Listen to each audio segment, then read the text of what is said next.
Hi, I'm Josh from Hobson's Bay Libraries and welcome to a spring school holiday activity. Today we're going to be building our very own terrarium. Now terrarium is basically a miniature garden and terrariums can be self-sufficient, which means they can take care of themselves. All you need to do is make them and add a little water and they will grow. So firstly, you can do terrariums in a bunch of different types of containers. I'll show you some examples. It doesn't have to be fancy. If you have an old Coke bottle, as long as it's clear and see-through, because you want to be able to see your garden growing. You can cut the top off it, and you can put some slits in the side, so you can go like this, or you can even keep it in there upside down and pour the water in through that way and have your garden in the bottom. You can also use a Tupperware container if you want something larger. I guess it does depend on how many things you're putting in there, the layers of your plant and the layers of your terrarium. You can have something miniature, like this, a miniature fish bowl. What we're going to be using today is this big guy. And I will show you an example of a terrarium that I've already made. So we've got a couple. I've got some miniature examples, as you can see just off screen here. We've got my little unicorn garden, which is pretty cool, with some rocks, a unicorn, and a little shrub there. We've also got one without plants at all. Got the shark terrarium, because you don't always need to have plants. Sometimes you can have like a desert type garden and just have a really cool display. But the one that I made is a little bit of a desert garden, and I will get it up for you. I'll make it a bit of a mystery. I'll set it up before I turn it around. This is my desert rose garden. And as you can tell, I've actually got it inside a book. So what I've done, I've hollowed out the edge of the book and put in some little roses. Yeah. Got a bike sign, got a motorbike, got an old tyre. So it's a bit like an old desert bike track, isn't it? But that's my terrarium that I built on a different day, because terrariums are so much fun. Some more examples of terrariums. They might be small, like this light globe, or they might be large, like this one in this old television, which is pretty cool. They might be themed, like this one from Star Wars in the Ewok on his planet. They might not have any plants at all. They might be like rocks and a little display like this person. Or they might be something really imaginative like a necklace terrarium. Now it's time for us to make our terrarium. So I've got a larger bowl, basically just so it's easier for you to see what I'm doing. Like I showed you before, you can use any size you want. But first things we need, so we've got some stones in here. So we can use some river rocks like I have in my book, as you can see to the side here. Or you can use other different rocks. So I've got some nice little black rocks here. Some nice little black river rocks, and I'm going to put those in. And you want to have about a layer of about 1 centimetre. So I've got enough here. I'm just going to tip them in.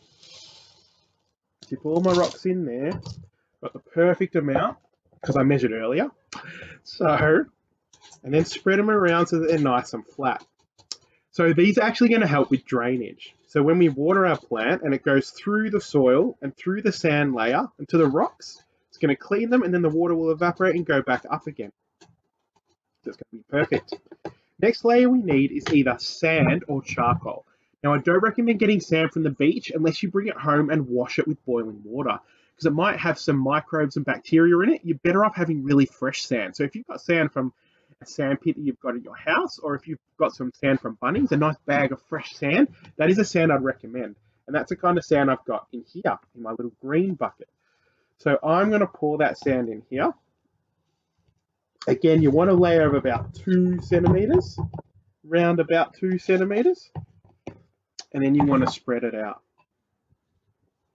So you put the layer of the sand between the sand and the rocks, or your charcoal and rocks if you've got some charcoal, or you can put sand and charcoal, and that'll help clean the water as well as it comes through the soil and goes down to the rocks. So I've patted that down. So there's our second layer. Next is the soil. Now I don't recommend tipping this in because you'll need a fair bit of soil. You want soil about halfway up your container. So you want a fair bit of soil because you need something for your plants to sit in. So my soil is mixed with a little bit of sand because of the terrarium I did earlier. but that's okay. That'll work just fine. So you want some soil in there. Keep building it up.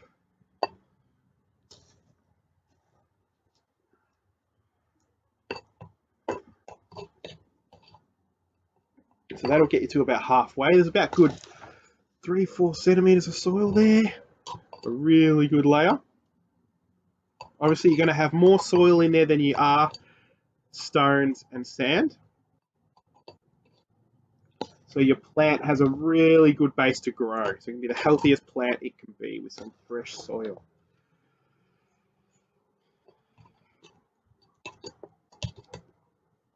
So I've got that out the way, as you can see. So the next thing we're going to do is put in our plant, and then we're going to design our garden around it. So I've got a little succulent here, a little trimming. You might have a little pot plant you may have got that you want to put in. I'm going to put my succulent right in the middle. Hopefully that grows beautifully there in the middle. I've got some other little plants too that I can put in. These are probably more for decoration. I don't think these are going to grow, but they do make it look nice. So, another little one there. And I've got a little rose that I want to put in as well. This is the part where you get your hands dirty, you get into the soil. Make it look nice. But that rose isn't actually real, so don't worry, that one's not really going to grow. Then we get to do the part that I like the most, apart from watching it grow, is to actually decorate our garden. So I want to make mine a bit of a fantasy type garden. So I've got some little dragons here. As you can see, I've got little dragons, so I'm going to place them in my garden. And you can put them all around, because your garden is a 360-degree view. So we'll show you at the end when we turn it around, but you can have lots of things. I've got some magical rocks to put in. Some really cool looking stones. They're just going to make our garden pop a little bit. There we go, put another stone in there. I've even got a tower, a special crystal tower. As you turn it, the light catches it and it looks amazing. So I'm going to put my tower here at the back to sit with my dragon behind my plant.